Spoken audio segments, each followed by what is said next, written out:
Let's not forget about Clapper, Comey, and Brennan, the three stooges, the three crooks who led the Justice Department, who led the National Security Intelligence apparatus, and conspired to overthrow President Trump. All three lied under oath. Comey was fired. President Trump revoked each of their security clearances, and people were wondering, why can't this president like these three gentlemen early on? You remember those days? Joining us tonight, Andrew McCarthy. Andy is the former chief assistant U.S. attorney in the Southern District of New York, worked in the office for 18 years, now a National Review contributing editor, Fox Business contributor, and always a great American. Andy, good to have you with us. Great to be with you. Anticlimactic, says Clapper. Those three bums who ran the intelligence apparatus under President Obama, for him to make such a suggestion with all that he's insinuated, said directly and specifically against this president and his administration, I have to tell you, my blood boils when I think about it. Well, I think, Lou, that this has always been fundamentally an impeachment investigation. Oh, no doubt. And, so they have to get done and get the report to the House. It's obvious that it's been winding down. I think I read something this afternoon that Mueller's very large staff is down to 12 lawyers, and some of them are contacting their old employers about going back to work. So this thing has been downsizing and kind of down to the short strokes for a while now. Yeah, I personally think, I know that that's your theory. My theory is that it was in place of an impeachment, which they couldn't possibly carry out. And controlling the House doesn't mean much when you basically have Adam Schiff as the chief provocateur. He's an impotent and ineffective congressman. God knows he wouldn't be able to lead such an effort successfully. I frankly think that they are fools who now realize their hour is over and the remainder of the days, and I'm talking about 6 years of days, remain with this president. What do you think? Well, I think we have to be clear on what we're talking about with respect to impeachment. I still think the president will be, I think there's probably 3 chances out of 4 that he will be impeached, in the sense that the Democratic-controlled House of Representatives will file articles of impeachment. Oh, I don't think he'll ever be wait a minute. removed. Now, if you're talking about impeachment from, from Green, from Schiff, the usual suspects, Nadler, right. I mean, these are left-wing bozos, for crying out loud. One couldn't control them no matter what the facts. The facts are that there is nothing to bring impeachment proceedings for, other than the offended hearts of these left-wing radicals. Yeah, I just wanted to be clear that I wasn't suggesting I thought the president was going to be removed, but I think that there's a high likelihood. Clarity these days. Well, but I just think that Mueller needs to get the report done, because if there's going to be an impeachment in the House, he's got to get it to them. Yeah, well, there's nothing that says that he has to get it to them, only that he has to get it to the Attorney General, as you well know. The Attorney General certainly would not, I would hope, would not be eager to share that report with a bunch of, as I said earlier, left-wing bozos.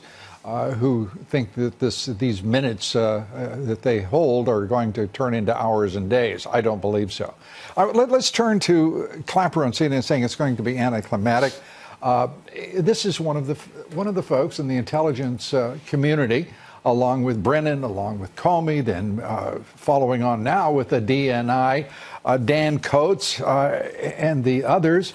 I mean, what is going on with this intelligence community that they have the effrontery to talk as they do to this president in this disrespectful manner and publicly contradict the president's policy choices? Well, look, I think, Lou, that when these guys were running, particularly Clapper and Brennan, when they were running the intelligence community, the intelligence community famously had politicized intelligence product. They're now out of the intelligence community, and they sound more like partisan operatives than former intelligence guys. And they're clearly politically opposed to the president. So I think they're now doing from the outside what they were, largely doing from the inside before this. And it would be nice if the national left-wing media had the integrity to acknowledge that the president was right about those three gentlemen, and has been vindicated by the partisanship they've demonstrated and tried to wield against him as president. I want to turn to the idea that this president, no matter what, has been innocent throughout, but now he has a known corrupt leadership at the Department of Justice, at the FBI. And I don't know if that can be, those agencies, that department can be, can it ever have its integrity restored and the public's trust restored, because it's taking a severe beating over the course of these attacks over 3 years against this president. Yeah, well, you and I have talked about this before, Lou, and I'm not as pessimistic about that as you are. I think what has to happen is there has to be accountability. There's got to be a credible investigation, soup to nuts, of what went on here. And I think Attorney General Barr is committed to making sure that that happens. So I expect that they'll take a long look at this. And if we don't need a long look, we've had enough long looks, Andy. I got to interrupt you. I'm tired of the Justice Department and the FBI. It's a place where truth goes to die, where if you want to hide the truth, you start an FBI investigation. You don't hear about Benghazi. You don't hear what's happened to all of these people who we know committed crimes, who were guilty of outright political corruption. Lou, at any moment, the president could unseal all this stuff and put it out publicly. Well, he's chosen that not to time, do in that. my judgment, Andy, has arrived. It's arrived some time ago, as a matter of fact. But the idea of another lengthy investigation. Lou, I hear he takes your calls. Well, I don't know that he does take my calls, that often. What would you say would be a regular kind of occurrence? I'd say even if you could do it once, put a bug in his ear. We need some disclosure. You know what? I will give it my very best effort to get through that White House switchboard. I'm going to try just for you, Andy McCarthy, and the nation. Thanks so much. Thank you, Lou. Great to see you. Here to react is Corey Lewandowski, former Trump 2016 campaign manager. Corey, thanks so much for being here. So the first question is, will we ever get the Mueller report, and how will Democrats react to it?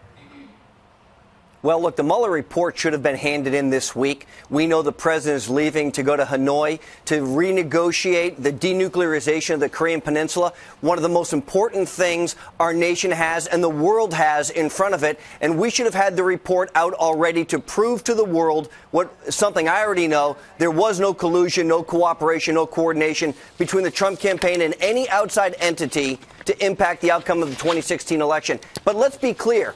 If there was anything, this is on the Obama watch, and Comey and Clapper and Brennan are the ones who would have been responsible. They never came to the campaign and said the Russians were trying to hack into the election. Where is the accountability for them, and where's the accountability to Hillary Clinton? Hey, Corey, let me ask you this. There are calls and some question as to how much of this report will be made public once it goes to Attorney General Barr.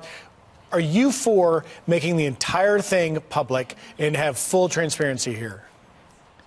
Absolutely. Look, I think the American people have seen a $40 million witch hunt against this president. They have a right to see where their money has been spent. And if this report is honest, it is going to say one thing, and it's going to be very clear. The Trump campaign didn't collude with anybody, but the Clinton campaign paid $5 million to Perkins Coie to go put together this false dossier. And this whole thing, this whole investigation was predicated on liars like Comey and McCabe and Strzok and Page, and we want the report to be made public so the American people can see that. At the end of the day, Corey, what do you think the new Attorney General does? Is it going to be full disclosure, partial with some redactions? What do you see ultimately at the end of the day?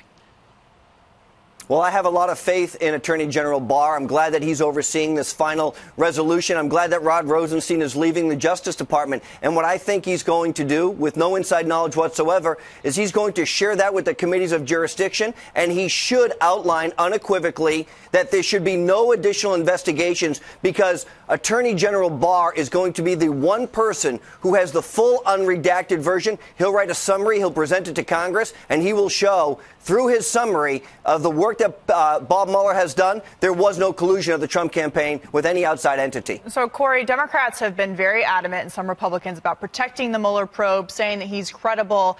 And yet here we are without the report, and with the House led by Democrats now saying if the Mueller report doesn't give them what they want, they're going to launch their own investigation. How should the Trump administration and the campaign respond to that? Well, look, we know that Adam Schiff has never seen a camera that he's run from. He's probably the biggest leaker in Congress, I can tell you that. He has his own agenda, which is not the agenda of the American people. And I think very candidly the Democrats are going to overreach on this. Once the Mueller report is handed in to the Department of Justice and that is made public, the American people will see what we already know. No collusion, no cooperation. The president's 100% cleared. But that won't stop Adam Schiff, and that will come back to haunt the Democrats in the 2020 election, where I predict Donald Trump will have a bigger margin of victory in the Electoral College than he did in 2016. You heard it here first. All right. We'll mark the tape. We shall see. It's not over yet. Corey.